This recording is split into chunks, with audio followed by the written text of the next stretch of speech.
दोस्तों, मेरा नाम डॉक्टर भगीरथ चौधरी है और जैसा आपको पता है मैं देश पे कृषि के अंदर बहुत बड़े स्तर पे काम करता हूँ। अभी मैं फलोदी के अंदर ईसबगोल के ऊपर जो ये बहुत ही इम्पोर्टेंट हमारी पश्चिमी राजस्थान की फसल है उस पर काम कर रहा हूँ। और आज मुझे खीचन एक छोटा सा कस्बा है फलोदी से 20 किलोमीटर दूर, वहाँ आने का मौका मिला। और मैं आज जो मुझे खुशी 50 साल में नहीं हुई ना, उससे ज़्यादा खुशी आज हुई है कि मैं सेवाराम जी से यहाँ मिल पाया। सेवाराम जी माली खीचन के रहने वाले, उनकी घर की छत पे हम आज खड़े हैं। और आप ये जो एरिया देख रहे हो ना पीछे, ये आप देख रहे हो, थोड़ा जूम कर जरा, ये देखो। हाँ जी, ये मंगोलिया से आई हुई, जिनको हम कुर्जें बोलते हैं, साइबेरियन क्रेन जिनका नाम है, ये उसका फीडिंग ग्राउंड है। और ये फीडिंग ग्राउंड पीछे सेवाराम जी ने यहाँ जैन समाज के साथ मिलकर ये जो पक्षी चूगा घर बना रखा। आप देखो बहुत सारे आ रहे हैं, ये क्रेन्स देख रहे हो ऊपर। सेवाराम जी ने अपनी पूरी ज़िंदगी इन क्रेन्स को बचाने में, इसका कंजर्वेशन करने में और इनको एक यहाँ का जो सही वातावरण मिलता रहे ताकि ये क्रेन्स यहाँ आते रहे और मंगोलिया, रशिया और इंडिया का जो एक रिलेशन है जो ये पक्षियों के माध्यम से जुड़ा हुआ है उसको बढ़ावा मिल सके। सेवाराम जी ने जो अपनी ज़िंदगी इन बर्ड्स को बचाने में, रेस्क्यू करने में, ये मतलब बहुत बड़ी कड़ी है यहाँ की किचन की इन पक्षियों के लिए। मुझे आज आके तकरीबन 15-20 हज़ार बर्ड को देखने का मौका मिला। मैं भारत सरकार से, माननीय गृह मंत्री जी से, मेरी तरफ से, मेरी पूरी जो कृषि विज्ञान की जो टीम है जिसका इकोलॉजी से सीधा संबंध है, मैं आपसे पर्सनल निवेदन करता हूँ कि सेवाराम जी को पद्म श्री इस बार मिलना ही चाहिए।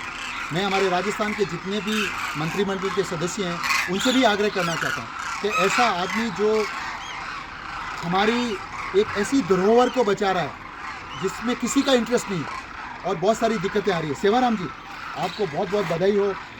सरकार इसके ऊपर बहुत बड़ा अच्छा डिसीजन बहुत जल्दी लेगी। मुझे लगता है कि यहाँ का जो एडमिनिस्ट्रेशन है उनको भी इसके ऊपर बहुत बड़े स्तर के ऊपर सोचना चाहिए। सेवाराम जी, आपने पूरी ज़िंदगी दी है, आपकी फैमिली यहाँ लगी हुई है। आज सुबह से मैं यहाँ 2500 लोग आए, मैं भी उनमें एक साथी हूँ और आप सबकी पूरी सेवा कर रहे हो। ये आपका बहुत बड़ा बड़प्पन है। इन कुर्जों को लेके क्या क्या बड़ी परेशानियाँ आ रही है उसके बारे में अगर आप संक्षिप्त में कुछ बताना चाहें तो बताओ। कुर्जों के लिए सबसे पहला यहाँ बर्ड फील्डिंग ग्राउंड के पीछे एक बड़ी लाइन निकली थी। हाँ। 33,000 kV की। हाँ। उनको हमने लंबा लड़कर लाइन को हमने हटवा, हाई कोर्ट से हटवाया उसको। और उसके बाद में एक तालाब के ऊपर 440 kV की एक लाइन और निकाल दी थी, जिसमें एक अखबार में मैंने न्यूज़ लगाई थी, कुर्जा केवे कीते राऊं मैं थारे देश तो मिट जाएगा कुर्जों का नामो निशान, जिससे राजस्थान हाईकोर्ट ने 100 मोटर संज्ञान लिया था। 100 मोटर संज्ञान में लाइन को हटाने का आदेश भी दे दिया।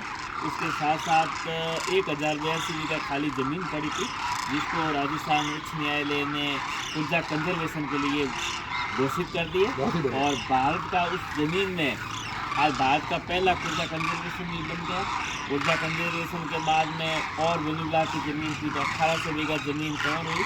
1800 बीघा में खीचन में रामसर साइड भी घोषित कर दिया। सरकार ने रामसर साइट जो घोषित की है उसके ऊपर बड़े स्तर के ऊपर कार्य करने की ज़रूरत है। ऐसे जो बिरले इकोलॉजी को, बर्ड्स को बचाने के लिए कंजर्वेशन का जो काम कर रहा है उनको मुझे लगता है कि बड़े स्तर के ऊपर प्रोत्साहन की ज़रूरत है। और ये जो साइट हम आज यहाँ देख रहे हैं, मुझे लगता है एडमिनिस्ट्रेशन को इस साइट को बहुत बड़े स्तर के ऊपर कुछ इन्वेस्टमेंट करके और एक वर्ल्ड क्लास साइट बनानी चाहिए क्योंकि दुनिया भर के लोग यहाँ आ रहे हैं। मैं एडमिनिस्ट्रेशन से पर्टिकुलरली रिक्वेस्ट करना चाहता हूँ कि ये व्यवस्थाओं को ठीक करें और ज़्यादा से ज़्यादा ये एक बहुत बड़ा सेंटर ऑफ अट्रैक्शन पूरी दुनिया के लिए बन सकता है। और ये लंबा पीरियड है, तो अभी जो हमें विंटर के अंदर जो हमारे पर्यटक आ रहे हैं, बहुत कम पर्यटक, विंटर में जो पर्यटक आ रहे हैं उसको अगर हमें एक्सपेंड करना है और इस बिजनेसेस को बढ़ाना है तो ये जो हमारी धरोहर है उसको हमें बचाना है। मैं सेवाराम जी, आपको, आपके परिवार को और आप जो ये कार्य कर रहे हो उसको करो और मैं मेरी तरफ से जो कुछ कर सकता हूँ मैं इस पर मदद करूँगा। Thank you so much.